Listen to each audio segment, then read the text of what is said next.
It's Kyle here, and I'm excited to be reviewing the latest installments of Maul Shadow Lord, Chapter 7 and 8, Call to Oblivion, and the Creeping Fear. As always, a little bit of warning, these reviews will include spoilers, so if you haven't watched the episodes yet, please go watch those first and then come back and we'll watch my review. I will also mention if you hear some loud noises in the background, there's nothing I can do about it. Right when I started to record this review, a thunderstorm started rolling through the area I live in. And I can't really wait to do this review later. I have this little one window to kind of record, so I apologize if you hear some loud noises in the back. Just a storm running through. I live in Georgia. We get thunderstorms all the time. No big deal. And with that out of the way, let's get started talking about Chapter 7 and 8 of Maul Shadow Lord. I will say one thing about this series that has really surprised me in a very good way. I did not expect this much action in it. Specifically in this episode, Chapter 7, but we also get a little bit in Chapter 8. But Chapter 7 is another episode that's basically non-stop action. Fight scene after fight scene after fight scene, with a little bit of dialogue mixed in there, but so much action. It's really reminded me so much of Mad Max Fury Road, where it's basically, the entire movie is one long action set piece. There has been some amazing fight scenes in this series so far. Of course, I think they're taking advantage of what so many people love so much about Maul. He's one of the most dynamic fighters in Star Wars. But all the fights, all the action set pieces they've done in this series have all made sense with the plot. So it's not like it feels like they're just jamming in fight scenes because they don't have a whole lot of plot. These action set pieces are events in the plot. So kudos to everybody behind this, because the fight scenes have been creative, unique, beautiful, unpredictable how they're going to turn out. Seeing new things I've never seen in Star Wars before. The animation's been absolutely gorgeous. I think the main thing everybody will be focusing on in this 2-episode arc is our new Inquisitor who showed up. And we now have 2 Inquisitors. Joining Marek is the 11th brother, or the Crow, which I think it seems like every time they introduce a new Inquisitor, the character design gets more and more amazing. And I know the Crow, or the 11th brother, has been in Tales of the Jedi before, so this is not a complete debut, but I think for most people in a proper series, a lot of people maybe don't watch the Tales of series, this is their first time seeing this character. The character design is absolutely amazing. This is speculation on my part, but I think, the last episode arc, Marek is basically calling and asking for instructions.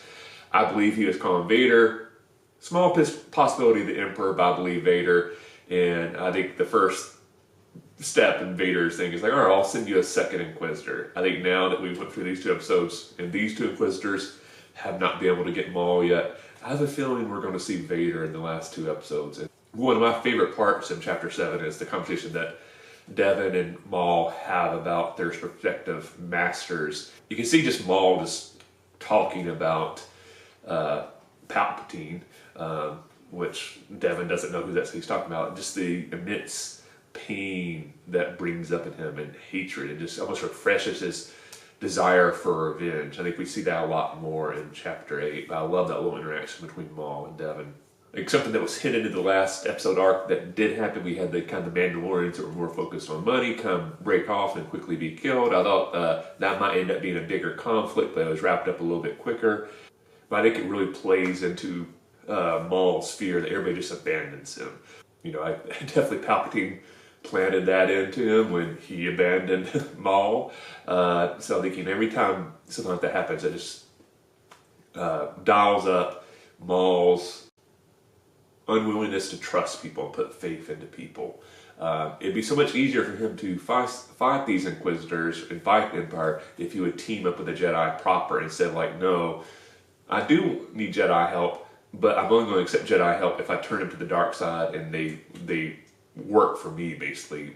I would never go into an even partnership with them. And I think Devin would be happy at this point to go like, all right, yeah, I'll be a Jedi. You come a little bit my way, and let's take care of the Empire here. But he's just not willing to do that. He doesn't have that ability to put faith and trust into people. Another thing I wanted to touch on, obviously, in this episode arc is Two Boots and Riley. We began to, throughout the episode, see stuff break away Two Boots' faith in the Empire. The Empire's abuse of power, not following protocol, arresting Riley for no reason, not even giving Two Boots a reason for why he was arrested. He's just arrested. Two Boots finding out that the captain has basically been executed. So, you know, it wasn't really, I think, one thing that broke Two Boots' faith in the Empire. It made him realize what Lawson and the other people were talking about, like, we don't want the Empire here, we don't want the Empire here. Like the combination of Riley and him finding out the captain was basically executed was really the two big things that he realized, like, all right, I was wrong, they were right. And that's something that you very rarely see a droid admit they were wrong. So, you know, I'm loving the Two Boots character and his arc. I'm a little bit disappointed we didn't get a little bit of Riley's mom in the episode. I think that would have been a good contrast if we'd seen two characters faced with the truth of the Empire, and if one chose to move away from the Empire and the other one dug in. I think that would have made a very interesting contrast. So I think it would have been very interesting if you'd seen like Raleigh's mom, maybe call into the precinct, maybe call Two Boots and figure out like, hey, I can't get in touch with my son. I can't get in touch with Lawson. What's going on? And then, you know, Two Boots informing her like, hey, your son's been arrested. He's been interrogated. Lawson's on the run. And, you know, if she kind of dug in and gave Two Boots the same advice that she gave her son, like, well, just tell my son to, you know, answer all the Empire's questions. Everything will be okay. You know, nothing bad's going to happen. I think it'd been very interesting to see that contrast. So I'm hoping maybe we get Riley's mom in the last two episodes, because I'm very interested to see where she is in regard to her view of the Empire once she finds out what is going on with her son and with Lawson. Of course, the fight between Maul with Marek and the Crow was very, very amazing. I love you get the little reason why Maul is really not able to defeat him. I think we have a feeling that he is more powerful than him, but he's quickly injured. His knee is all messed up, and that kind of gives the two Inquisitors an advantage. But he still finds a way to kind of get away and stuff like that. But that was a beautifully shot scene, especially in the cave aspect. There was a very cool tracking shot that I loved a lot. The one point where they go for the waterfall and you see the lightsabers kind of causing the water to steam. It was just such a beautiful fight scene. Again, kudos to everybody behind that.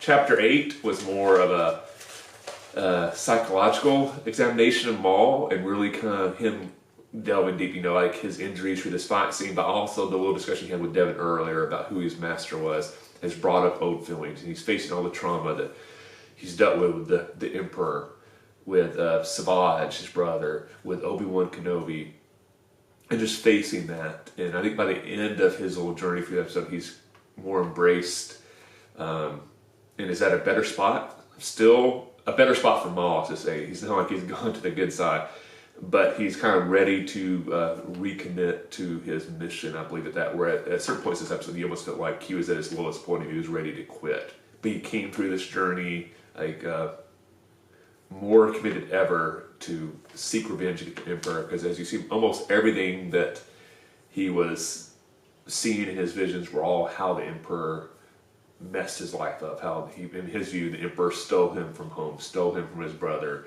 abused him during training.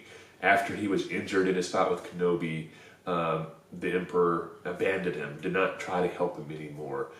Later, when he finds out he's back, the Emperor again, instead of re-embracing him, no, you know, like, I'm going to try to kill you. Oh, I can't kill you. I'm going to kill your brother and take joy in it.